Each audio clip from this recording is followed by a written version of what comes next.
कुछ घर किराए पर नहीं मिलते, कुछ घर किस्मत से मिलते हैं और कुछ घर सिर्फ मौत को मिलते हैं। कीर्ति एक सीधी सादी सी लड़की, नई शहर में पढ़ने आई थी, कोलकाता। रात के करीब 12:30 पर वो अपना पूरा सामान लेकर एक 4 मंजिला इमारत के सामने खड़ी थी। उसे जो फ्लैट मिला था वो बहुत सस्ता था, इतना सस्ता कि उतने पैसे में बस छोटा सा पीजी मिलता। लेकिन यहां उसे मिला था पूरा 2 BHK फ्लैट, अकेले रहने के लिए। कीर्ति खुश थी। उसे बड़ा घर चाहिए था, अपनी दुनिया अपने तरीके से सजाई हुई। वॉचमैन नीचे सो रहा था। कीर्ति बिना किसी से बात किए अंदर चली गई। लिफ्ट नहीं थी। सीढ़ियां चढ़ते चढ़ते वो चौथे फ्लोर पर पहुंची। वहां सिर्फ 2 फ्लैट थे, 401 और 402। दोनों के गेट बंद, पूरा फ्लोर सुनसान। 402 यही उसका फ्लैट था। उसने चाबी डाली, गेट खोला और जैसे ही अंदर कदम रखा, हॉल की लाइट पहले से जली हुई थी। कीर्ति थोड़ी घबरा गई। मैंने तो लाइट बंद करके जाने को कहा था, शायद मालिक चेक करके भूल गया होगा, उसने सोचा और अंदर चली गई। वो अभी बैग रख ही रही थी, तभी अंदर वाले कमरे से किसी के चलने की आवाज आई। कीर्ति का दिल धक से रह गया। वो 2 कदम पीछे हटी और तभी एक लड़की बाहर निकली, करीब उसी जैसी उम्र, सादा कपड़े, शौर्मिल चेहरा। लड़की मुस्कुराई। हाय, तुम कीर्ति हो ना? कीर्ति चौंक गई। तुम्हें मेरा नाम कैसे पता? और तुम हो कौन? मेरे घर में क्या कर रही हो? लड़की आराम से बोली, मेरा नाम पूजा है। फ्लैट ओनर ने बताया था कि तुम भी रहोगी। हम दोनों ही यहां रहेंगी। हॉल कॉमन रहेगा। कीर्ति का चेहरा गुस्से से लाल हो गया। उसने तो पूरे फ्लैट का पैसा दिया था, पूरे घर का सौदा हुआ था अकेले रहने के लिए। लेकिन रात ज्यादा हो चुकी थी, लड़ाई का कोई फायदा नहीं। कीर्ति बोली, ठीक है, सुबह मालिक से बात कर लूंगी, और अपना बैग उठाकर दूसरे कमरे में चली गई।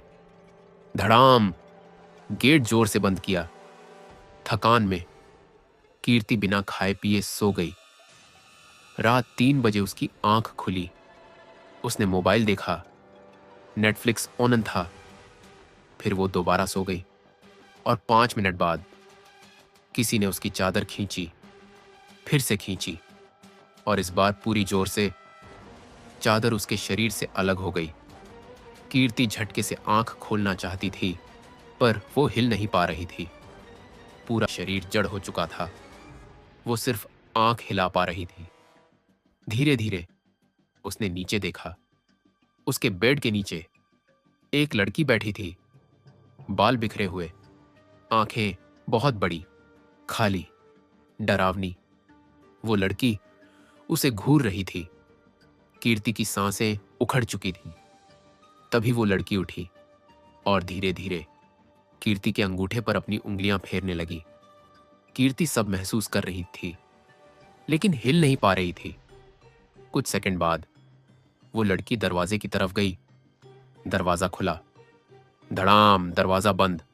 और उसी पल कीर्ति जोर की हांफ के साथ उठ बैठी। उसके माथे से पसीना टपक रहा था।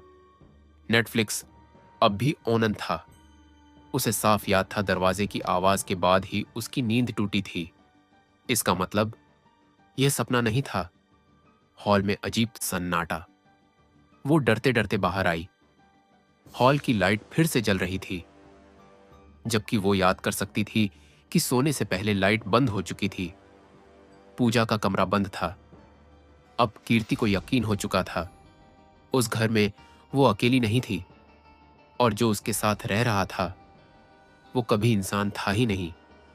कीर्ति सोफे पर बैठी थी, सिर दोनों हाथों में दबा हुआ। उसका दिमाग फटने वाला था। तभी किचन से धीमी धीमी फुसफुसाहट आने लगी। कीर्ति, कीर्ति, मेरे साथ चल। उसकी सांसें रुक गईं। उसने धीरे धीरे गर्दन घुमाई। किचन की लाइट अपने आप जल चुकी थी और सिंक के ठीक सामने दीवार से चिपकी हुई दो लाल चमकती आंखें। न पूरी शक्ल दिखती थी, न पूरा शरीर, बस आंखें जो पलक तक नहीं झपका रही थी। कीर्ति इतनी डर गई कि उसकी आवाज ही नहीं निकली। उसका पूरा बदन लॉक हो गया और तभी वो आंखें दीवार के पार से धीरे धीरे बाहर निकलने लगीं, जैसे कोई चीज दीवार को चीरते हुए बाहर आ रही हो। कीर्ति को जैसे ही शरीर पर कंट्रोल मिला, वो उठी और सीधा भागी। हॉल पार किया, पर्दा झटका और बालकनी में कूद गई। बालकनी का दरवाजा अपने आप जोर से बंद हो गया। धड़ाम! उसने कांपते हाथों से कुंडी हिलाई, पर दरवाजा टस से मस नहीं हुआ। अब वो फंस चुकी थी। चारों तरफ अंधेरा, नीचे गहराई, ऊपर वो घर और पीछे वो जो उसके अंदर से आ रहा था। कीर्ति दीवार से टेक लगाकर बैठ गई। हे भगवान, मुझे बचा लो। उसकी नजर बाईं बालकनी पर गई। पहले वहां कुछ नहीं था, फिर अचानक वहां कोई बैठा दिखा। वो धीरे धीरे क्लियर हुआ। पूजा, लेकिन वो इंसानी तरीके से नहीं बैठी थी। उसके हाथ पैर उल्टे मुड़े हुए थे, गर्दन 180 डिग्री घूमी हुई। उसकी आंखें लाल नहीं, काली थीं, पूरी तरह काली। मुंह इतना फैला हुआ जैसे कोई चीज उसे अंदर से चीर रही हो। और वो बोली, तू भी यहीं रहेगी? अगले ही पल पूजा सीधी हवा में तैरती हुई कीर्ति की तरफ बढ़ी। कीर्ति ने आंखें बंद की और बिना सोचे छलांग लगा दी। तेज हवा, दिल गले में, और फिर धम! वो तीसरी मंजिल पर टूटती सी गिरी। हड्डियां चटकने की आवाज, पर वो जिंदा थी। दर्द से चीखती हुई नीचे की तरफ लुढ़कती चली गई। अगली बार जब कीर्ति की आंख खुली, चारों तरफ काला सन्नाटा था। कोई आवाज नहीं, कोई दीवार नहीं, कोई रास्ता नहीं। वो उठी, चलना शुरू किया। चलती रही, चलती रही, समय का पता ही नहीं। तभी पीछे से उसके ही कदमों की आवाज। जब वो रुकती, आवाज रुक जाती। जब वो दौड़ती, आवाज दौड़ती। वो डर के मारे चिल्लाई, कौन है तू? पीछे से जवाब आया, तू। अचानक उसके सामने जमीन पर लाल रंग की लकीर बनी, खून की। वो अपने आप आगे बढ़ रही थी, ठीक उसके पैरों की तरफ, जैसे कोई अदृश्य चीज घसीटती हुई उसकी तरफ आ रही हो। और तभी अंधेरे में एक दरवाजा उभरा। उसने डरे डरे खोला। वो उसी फ्लैट के अंदर थी, लेकिन अब सब कुछ अलग था। दीवारों पर खून, छत से टपकता लहू, और कमरे में पूजा जमीन पर बंधी हुई पड़ी थी। वो रो रो कर गिड़गिड़ा रही थी, मुझे छोड़ दो, मुझसे गलती हो गई। 3 लोग उसके सामने खड़े थे, 2 मर्द, एक औरत। और वो औरत बोली, आज तुझे नाटक करना सिखाएंगे। अगले ही पल पंखे से फंदा लटका और पूजा की चीख अचानक हमेशा के लिए बंद हो गई। कीर्ति चीखते हुए पीछे मुड़ी और तभी वो अपने ही घर के हॉल में थी। सोफे पर पूजा बैठी थी, राजा की तरह, और उसके हाथ में कीर्ति का कटा हुआ सिर। पूजा मुस्कुराई, अब हम दोनों यहीं रहेंगे। कीर्ति की जोर से आंख खुली। वो वॉचमैन के कमरे में थी, पूरा बदन पसीने से भीगा हुआ। वॉचमैन कांपते हुए बोला, बिटिया, तू चौथे फ्लोर से गिरी थी। कुछ दिन बाद कीर्ति घर छोड़कर चली गई, लेकिन एक रात वो सपने में उसी बालकनी में खड़ी थी। नीचे देखा और चौथे फ्लोर की खिड़की में पूजा खड़ी थी। वो मुस्कुराई और बोली, अभी कहानी खत्म नहीं हुई। कुछ आत्माएं बदला लेकर भी शांत नहीं होती। वो तब तक चैन से नहीं बैठती जब तक किसी जिंदा शरीर में घुस न जाए। कीर्ति अब उस बिल्डिंग से दूर अपने माता पिता के साथ दूसरे शहर में रहने लगी थी। कमरा नया था, घर नया था, लोग नए थे, लेकिन नींद वही, टूटी फूटी सपने वही, और आंखें बंद करते ही वही पूजा का चेहरा। धीरे धीरे कीर्ति का स्वभाव बदलने लगा। अब वो घंटों शीशे के सामने बैठी खुद को देखती रहती, कभी मुस्कुराती, कभी खुद से बातें करती। उसकी मां को डर लगने लगा। एक दिन मां ने पूछा, बेटा, तू ठीक तो है ना? कीर्ति ने अचानक गर्दन घुमाकर देखा और मुस्कुराते हुए बोली, मैं तो ठीक हूं आंटी। उसकी मां सन्न रह गई। आंटी, मैं तो तेरी मां हूं। कीर्ति की आंखें कुछ सेकंड तक खाली रहीं, फिर वो सामान्य हो गई। Sorry mummy. एक रात कीर्ति नींद में उठी, सीधी बाथरूम गई, शीशे के सामने खड़ी होकर खुद को देखने लगी।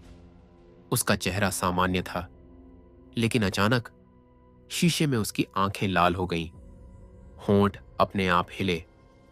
ये शरीर छोटा है, पर चल जाएगा। कीर्ति अचानक चीख उठी और जोर से पीछे गिर गई। सुबह जब होश आया, उसे कुछ याद नहीं था, लेकिन शीशे पर खून से लिखा हुआ था, पूजा। उस दिन के बाद से कीर्ति जहां जहां जाती, वहां कोई ना कोई हादसा जरूर होता।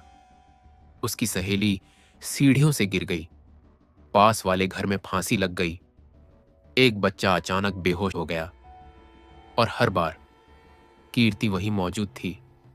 लोग कहने लगे, इस लड़की के आने से कुछ ठीक नहीं रहता।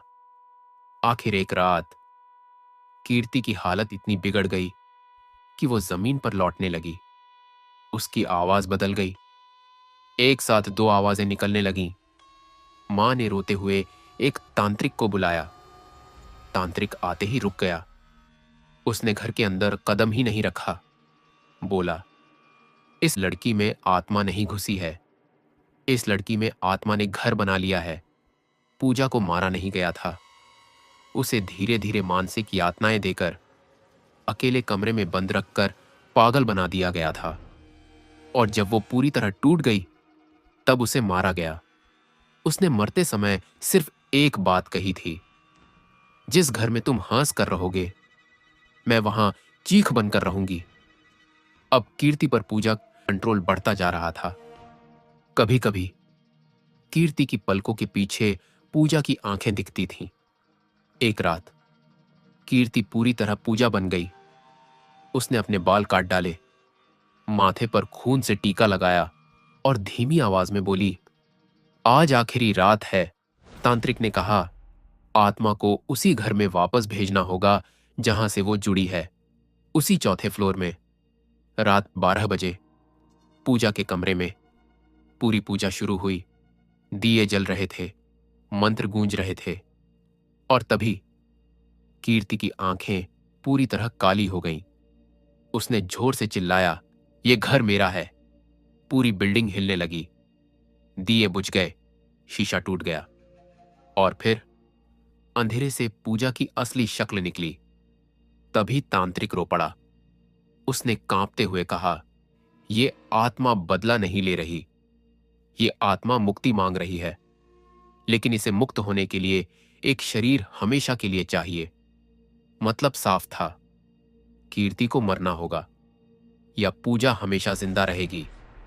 कीर्ति ने भरी आंखों से अपने माता पिता को देखा, धीरे से बोली, अगर मैं नहीं रही तो वो किसी और में चली जाएगी। और उसने खुद बालकनी की तरफ कदम बढ़ाए। तभी पूजा की आवाज आई, रुको। पहली बार उसकी आवाज में दर्द था, गुस्सा नहीं। पूजा बोली, मुझे कोई नहीं चाहिए, बस कोई मुझे भूलने न दे। अगली सुबह कीर्ति अपने बेड पर सोती हुई मिली, शांत, बिल्कुल सामान्य। तांत्रिक गायब था। कमरे की दीवार पर एक आखिरी लाइन लिखी थी, कुछ कहानियां खत्म नहीं होती, बस सन्नाटा ओढ़ लेती हैं। और दूर उस बिल्डिंग की चौथी मंजिल की खिड़की में आज भी एक परछाई खड़ी दिखती है। हम फिर मिलेंगे एक और रहस्यमयी कहानी के साथ। आपको ये वीडियो पसंद आया हो तो लाइक और सब्सक्राइब करना मत भूलिए।